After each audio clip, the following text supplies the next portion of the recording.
रमजान आणि ईदच्या पार्श्वभूमीवर संपूर्ण बाजारपेठ उत्साहाने फुलून गेल्या। बिंदू चौक आणि इतर प्रमुख भागांमध्ये ठिकठिकाणी आकर्षक स्टॉल सजले असून नागरिक मोठ्या प्रमाणावर खरेदीचा आनंद घेत आहेत। कपडे, आभूषणे, खाद्यपदार्थ आणि इतर वस्तूंची मागणी मोठ्या प्रमाणात वाढली आहे। सणाच्या निमित्ताने बाजारात झालेली गर्दी आणि खरेदीदारांचा वाढता प्रतिसाद यामुळे व्यापाऱ्यांच्या मध्ये समाधानाचं वातावरण आहे।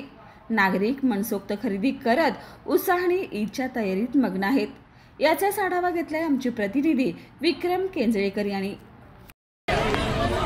या ईद फेस्टिवलला अनेक दुकानं सजलेली आहेत। या ठिकाणी खरेदी करण्यासाठी अनेक ग्राहक आलेले आहेत। आपल्यासोबत काही ग्राहक आहेत। आता काय सांगू शकता? मार्केट आपण जातो मार्केटपेक्षा इथं तुम्हाला रेट कमी होते, कारण हे वर्षातून एकदा प्रदर्शन लागतं ईद फेस्टिवल म्हणून लोक मान्य करतात। तिथं मार्केटमध्ये घ्यायचं 2-2.5 वस्तू आपल्याला अर्ध्या किमतीमध्ये मिळतात। त्यामुळे सर्व अवेलेबल गरीब बोर होते, मोठी माणसं म्हणा, मिडियममध्ये सर्व म्हणते इथे खरेदीला येतात।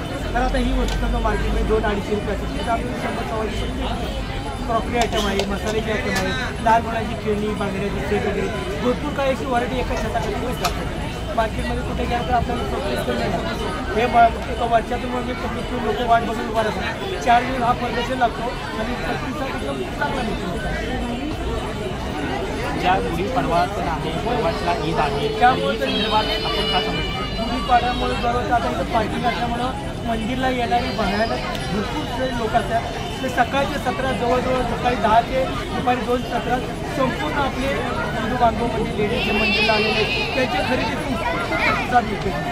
म्हणजे त्यांच्यामध्ये त्यांच्या एकदम चांगल्या पद्धतीने खरेदी करतात आणि त्यांना आवडत होतं।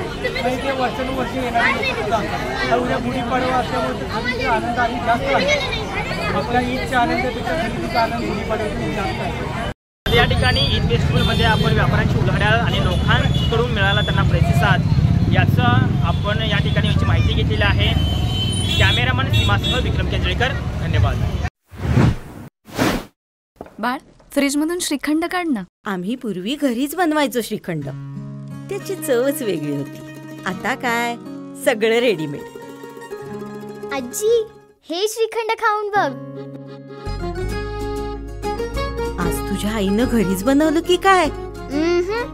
हे आहे गोकुळचं श्रीखंड, अगदी जिभेवर रेंगाळणार। जिभेवरच नाही तर मनावरही रेंगाळणार। गोकुळ श्रीखंड, मनावर रेंगाळणार।